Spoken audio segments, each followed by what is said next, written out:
Assalamualaikum warahmatullahi wabarakatuh. Sahabat, hari ini saya mencoba melanjutkan pengalaman teman saya yang mendapatkan buku komando. Kalau kemarin sudah pernah saya baca beberapa pengenalan Maha Mengatur tentang Tuhan yang lain. Dan hari ini saya lanjutkan tentang pengamatan Maha Mengatur dengan Tuhan yang lain. Selanjutnya Maha Hukum atau Maha Pemberi Kebijakan. Poin pertama yang dibaca oleh Maha Mengatur, tidak pernah terjadi pemberian kebijakan sebelum terjadi sebuah permasalahan, baik itu masalah kecil maupun besar. Dia selalu terdengar, tidak peduli itu masalah Tuhan atau masalah pada ciptaan, atau bahkan keduanya. Maha Pemberi Kebijakan suka membaca apa yang diinginkan oleh Tuhan maupun ciptaan. Setelah dia baca, kemudian dia mengarahkan bagaimana mewujudkan keinginannya tanpa harus merugikan yang lain. Itu bacaan pertama, Maha Mengatur tentang Maha Pemberi Hukum. Pembacaan berikutnya, Maha Pemberi Kebijakan adalah pemimpin dari Maha Bijaksana.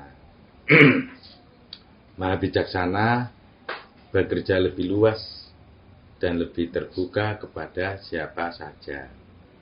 Sedangkan pada Maha Pemberi Kebijakan adalah memberi keputusan langkah yang tepat atau melalui apa yang dibaca pada peminta atau pengusung ide. Baru tahu juga Maha Pemberi Kebijakan itu adalah pemimpin dari Maha Bijaksana. Ya, seharusnya ini juga perlu dikenali oleh orang-orang, ya orang siapa saja, tidak hanya orang yang beragama Islam saja, agama manapun. Sebenarnya maha-maha itu ternyata mempunyai kelebihan masing-masing. Ini menurut Maha Mengatur. Makanya Maha Mengatur ini menuliskan sebuah buku komando agar apa? Ya kemampuan yang ada pada para maha itu bisa dipelajari oleh banyak orang. Nah, kemampuan itu bisa dikolaborasikan dengan Tuhan-Tuhan yang lain. Berikutnya, pembacaan berikutnya dari Maha Mengatur. Maha Pemberi Kebijakan berhak menolak ataupun menerima apa yang diinginkan oleh ciptaan atau Tuhan. Jadi keinginan ciptaan dan Tuhan bisa di sini Maha Pemberi Kebijakan itu berhak menolak ataupun menerima. Tetapi itu tidak tersampaikan. Dia hanya memberikan alternatif kepada Tuhan atau ciptaan. Tergantung mereka dapat menangkap atau tidak apa yang disampaikan oleh Maha Pemberi Kebijakan. Demikian saudaraku, pembacaan Maha Mengatur terhadap Maha Pemberi Kebijakan. Selanjutnya bacaan Maha Mengatur terhadap Maha Cerdas. Apa yang dibaca oleh Maha Mengatur terhadap Maha Cerdas? Baiklah kita ikuti poin yang pertama yang dibaca oleh Maha Mengatur. Ya bayangkan omongannya Maha Mengatur terhadap Maha Cerdas. Lagi menganalisa di sana. yang dibaca ini. Hati-hati berada pada wilayah Maha Cerdas.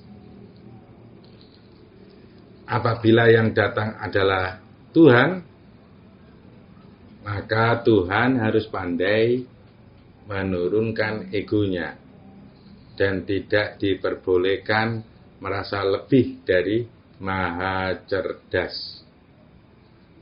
Sedangkan ciptaan sebenarnya mempunyai kesempatan yang lebih bebas dari Tuhan. Tetapi apabila ciptaan yang datang kepada Maha Cerdas, diharapkan memahami dengan baik apa yang disampaikan oleh Maha Cerdas. Untuk dapat memahami apa yang dikatakan oleh Maha Cerdas, harus menggunakan feel atau rasa dari Maha Cerdas. Apa itu? Rasa ingin membimbing. Sedangkan ciptaan diarahkan untuk merasakan rasa ingin dibimbing. Maha Cerdas sering berkolaborasi dengan Maha Mengatur, dan Maha Cerdas sangat tunduk kepada Maha Suci. Tunduk banget sih Maha Cerdas dengan Maha Suci. Maha Suci ini pemimpin para maha, walaupun dia bukan maha yang tertua.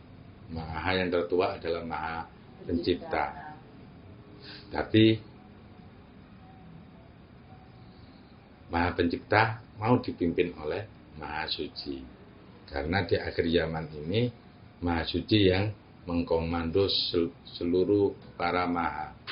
Jadi apa-apa yang akan terjadi di akhir zaman ini di bawah pimpinan Maha Suci.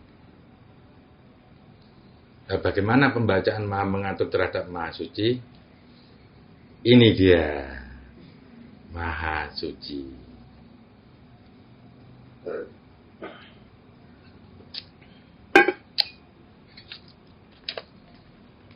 Pembacanya apa? Poin pertama, Maha yang suka memperkenalkan diri kepada ciptaan. Perlu dipahami, Maha Suci ini terkenal dengan sebutan pembela ciptaan. Itulah Maha Suci. Makanya Maha Suci ini sering memperkenalkan dirinya. Sampai-sampai diabadikan dalam sebuah sholat. Subhanallah. Ya, Subhana Rabbiyal A'la wa bihamdi. Atau sering disebut oleh ciptaan. Subhanallah. Tapi ada yang menyebutkan Masya Allah. Itu Tuhan yang lain yang disebutkan. Ya, Insya Allah. Itu Tuhan yang lain yang disebutkan. Bukan Maha Suci. Jika Tuhan yang menghendaki. Jadi Tuhan yang maha berkehendak. Kadang-kadang orang-orang suka mengucapkan seperti itu. Subhanallah. Itu Maha Suci yang disebut.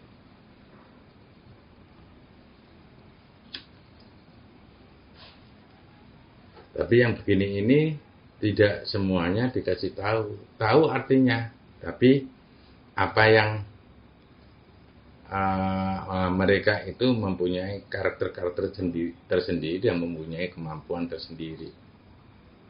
Tapi ingat, para maha ini bisa bersatu menjadi satu. Kalau sudah bersatu menjadi satu, berarti terjadi kekuatan kolaborasi. Kadang-kadang yang kalian sembah itu bisa juga Maha Suci, bisa juga Maha Adil, bisa juga Maha Bijaksana, atau maha-maha yang lain. Mungkin ini yang perlu diketahui oleh banyak orang. Bisa juga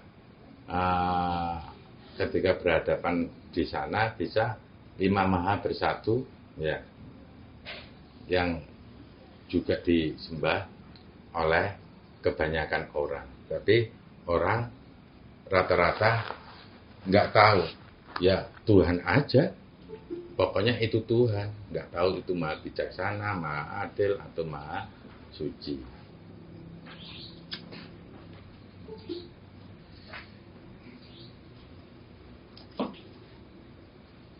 Bacaan maha mengatur berikutnya terhadap maha suci. Ciptaan lebih mudah mengenal maha suci, karena maha suci menerima ciptaan dalam keadaan apa saja. Ini perlu difahami, maha suci menerima ciptaan dalam keadaan apa saja, tidak harus suci dulu. Masih banyak dosanya akan diterima oleh maha suci. Orang yang kacau juga diterima oleh maha suci. Perampok atau mafia atau orang baik-baik atau orang yang tidak baik, semua diterima oleh maha suci. Karena maha suci menerima ciptaan dalam keadaan apa saja, tidak dibuat-buat. Maha suci di hadapan para Tuhan mempunyai kemampuan terbaik dalam mengembangkan ide. Dia lebih suka berdialog dengan mengungkapkan pendapat daripada harus langsung percaya dengan apa yang dia katakan. Saat berdiskusi dengan Maha Suci selalu mengajak untuk adanya pengembangan baru. Entah perkembangan itu terlaksana atau tidak. Maha Suci ditopang oleh Maha Pemberi Keyakinan. Tuhan ini ditopang oleh Maha Pemberi Keyakinan. Kalau kalian menuju ke Maha Suci, mungkin kalian lumayan bisa yakin. Tapi kalau Maha yang lain yang tidak ditopang oleh Maha Pemberi Keyakinan, kemungkinan benar nggak sih ini Tuhan?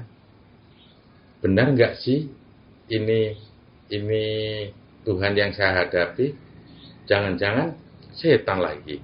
Nah, kalau kamu berhadapan dengan Tuhan yang lain, karena Tuhan yang lain kadang-kadang untuk memperkenalkan dirinya kepada ciptaan, ada yang jaim, atau dia nggak mempunyai kemampuan untuk menghadapi ciptaan, karena di dalam sistem ciptaan itu ada hal yang berlaku atau yang menghambat Tuhan itu untuk sampai ke ciptaan, apalagi Tuhan yang jarang menuju ke ciptaan. Dalam sejarah kan kayak Tuhan yang nampak di dunia itu pada kasus Nabi Musa atau mungkin kepada Nabi Isa. Ketika dia bermunajat mesti di tempat yang tinggi, sama Nabi Musa dengan Nabi Isa. Nah, kalau Nabi Muhammad terantarkan kepada dunia maha. Kalau di Nabi Muhammad, yang itu yang terjadi pada peristiwa Isra Mi'raj. Kalau ketemu Tuhannya yang di bumi dan di puncak yang tinggi, yang tidak di keramaian, ya itu Nabi Musa dengan Nabi Isa.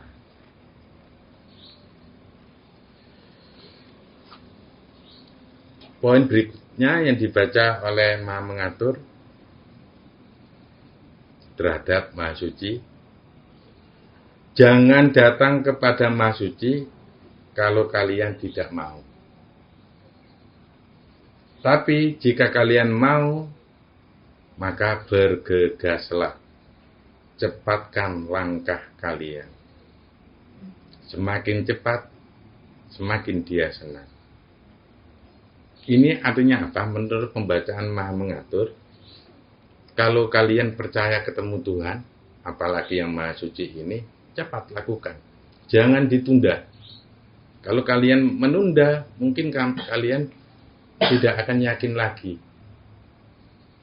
Mungkin Maha Suci akan menemui yang lain daripada menunggu orang yang ragu-ragu ketemu Tuhan. Kalian termasuk orang yang ragu-ragu ketemu Tuhan, maka Maha Suci akan menghindari dirimu. Tapi kalau kalian dengan keyakinan mau melangkah menuju Maha Suci akan membantumu untuk sampai kepadanya. Berikutnya, Maha Pemberi Petunjuk. Apa yang dibaca oleh Maha Mengatur? Poin pertama, Maha yang suka merangkum. Maha yang suka menjabarkan. Maha yang suka diberi petunjuk. Maha Pemberi Petunjuk ini ya suka merangkum dan menjabarkan, dan Maha ini suka minta diberi petunjuk. Nah, ada sudah penjelasan di buku-buku sebelumnya. Maha Pemberi Petunjuk ini suka sekali ya ketika diberi petunjuk. Maha Pemberi Petunjuk ini kalau kepingin diberi petunjuk, maka dia menggunakan fasilitas sinar emas. Apakah itu sinar emas? Ini memang sudah dijelaskan di konten yang lain. Maha Pemberi Petunjuk masuk di sinar emas itu dengan menanggalkan kemahaannya untuk mendengarkan petunjuk.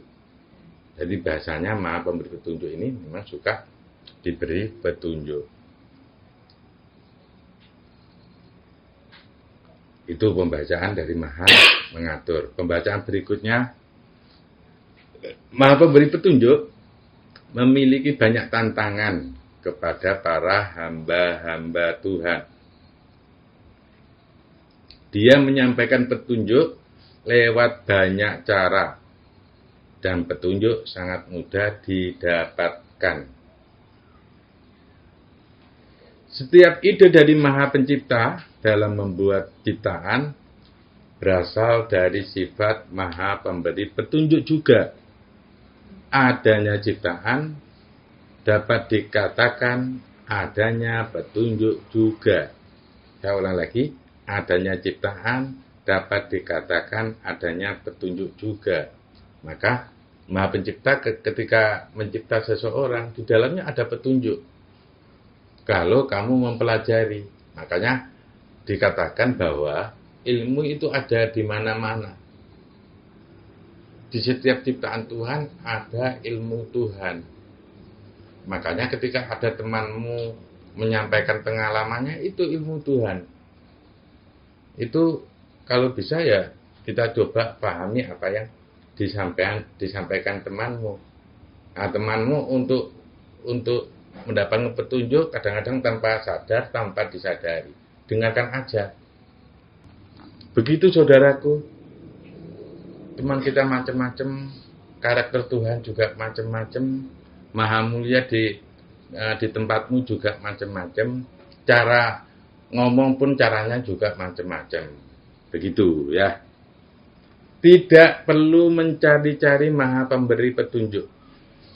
Karena Maha Pemberi Petunjuk selalu bersama dengan ciptaan. Disadari atau tidak, dikenali atau tidak. Makanya kalau kamu mengamati sesama temanmu atau sesama makhluk, maka kamu di situ sama juga banyak petunjuk yang kalian dapatkan. Soalnya Maha Pemberi Petunjuk selalu bersama ciptaan. Poin berikutnya,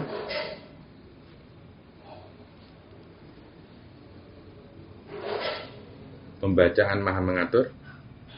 Maha Pemberi Petunjuk tidak pernah memberikan contoh. Dia hanya memberi petunjuk saja. Jangan-jangan Maha Petunjuk ini Maha yang suka memberikan teka-teki. Saya katakan memberikan petunjuknya dengan teka-teki, yaitu lihat bayi aja. Itu banyak petunjuknya itu. Mungkin ada banyak teka-teki yang harus kalian baca di sana.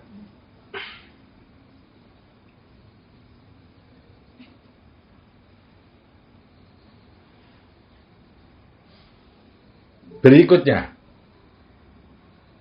Maha Singset atau Maha Erat, ya kan? Ada jenis Maha yang tidak kita kenali juga, Maha Singset atau Maha Erat. Jangan-jangan ada banyak maha yang tidak kita kenali sehingga kita menjadi kacau, tidak bisa memanfaatkan kemampuan para maha yang lain yang tidak terduga. Mari kita ikuti maha mengatur untuk membaca maha ini. Poin pertama, penerus maha pemberi petunjuk. Jadi penerus maha pemberi petunjuk. Ya, sampai ke makhluk kan mestinya ada penerusnya. Ya. Poin berikutnya, dengan bekerjanya maha ini, sesuatu yang dirasa tidak terikat akan menjadi terikat. Apabila ditawarkan untuk datang kepada maha yang satu ini,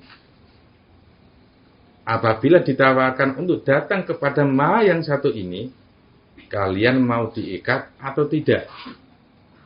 Pertimbangkan baik-baik. Kalau aku siapa? Maha mengatur.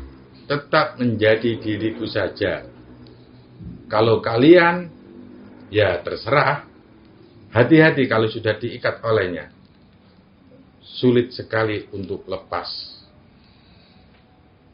Kalau diikat sama ini ya sering banyak mendapatkan petunjuk kali ya. Iya, karena dia penerus dari maha.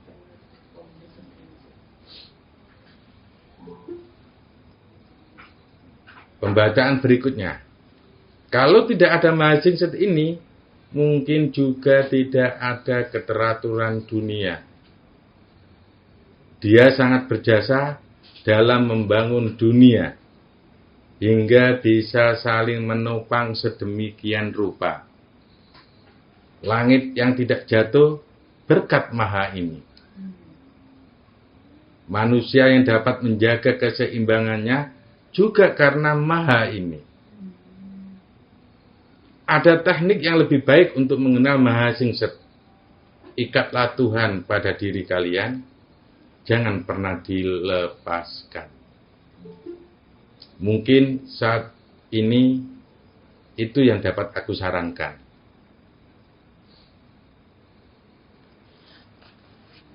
Mestinya kalau dengan maha singset ini, kamu mengikat dengan maha singset ini, ya boleh jadi kamu menjadi abadi. Kehidupanmu akan seimbang. Kehidupanmu penuh dengan keteraturan. Langit aja gara-gara maha singset. Bumi berada di peredarannya ya mungkin maha singset. Berputar sesuai dengan porosnya ya maha singset. Sesuai dengan garis edarnya. Ini maha singset yang bekerja. Kalau kamu terikat dengan maha ini, maka hidupmu akan seimbang. Saya kepingin terikat dengan memahami jamaah ini. Ya, sama maha singset ini. Saya kepingin mengenali raga dengan baik. Mungkin kamu dengan maha singset ini apa yang kamu kenali dengan raga, mungkin tambah hari tambah tahu banget tentang raga ini. Begitu saudaraku, tentang pembacaan maha mengatur, tentang teman-temannya maha mengatur ini. Semoga sedikit pembacaan ini bisa menambah hasanah kepada kalian atau sebuah informasi untuk mengenal Tuhan dengan baik. Buku ini memang dikarang oleh Tuhan. Ya, mulailah kita mencoba membaca sesuatu yang dikarang oleh Tuhan. Kalau sudah dikarang oleh manusia, maka kebenarannya itu menjadi kebenaran nisbi, kebenaran yang relatif. Apakah manusia itu seorang ulama? Apakah manusia itu seorang pengarang? Ya, juga cerita ke sana kemari, tapi nggak tahu dunungnya. Dunungnya bahasa Jawa ya. Cuma saya kasih bahasa Indonesia sedikit. Ya, dunungnya, titik permasalahan. Begitu saudaraku. Boleh kamu membaca buku dari manusia? Coba tanyakan kepada hatimu, konfirmasikan kepada hatimu yang belum mengenal Tuhan, yang belum sampai kepada Tuhan. Karena di dalam diri kalian ada Tuhan. Maka setiap membaca buku yang dikarang oleh manusia, konfirmasikan kepada hatimu. Semoga Tuhan bekerja di dalam dirimu ketika kalian meminta pertolongan kepada Tuhan terhadap pemahaman buku yang kalian baca. Kalau kalian membaca buku yang dikarang oleh manusia, jangan dijadikan kebenaran mutlak. Itu adalah pengalaman seorang manusia yang menemukan konsep-konsepnya di dunia ini. Buku-buku yang dikarang manusia memang berdasarkan analisa dan pengalaman manusia itu sendiri untuk dituangkan dalam sebuah tulisan. Itu pengalaman manusia itu. Baiklah, semoga ini bisa menjadi bahan perenungan untuk kalian, bisa memperluas pola pikir kalian. Dan saya akhiri, wassalamualaikum warahmatullahi wabarakatuh. Waalaikumsalam warahmatullahi wabarakatuh.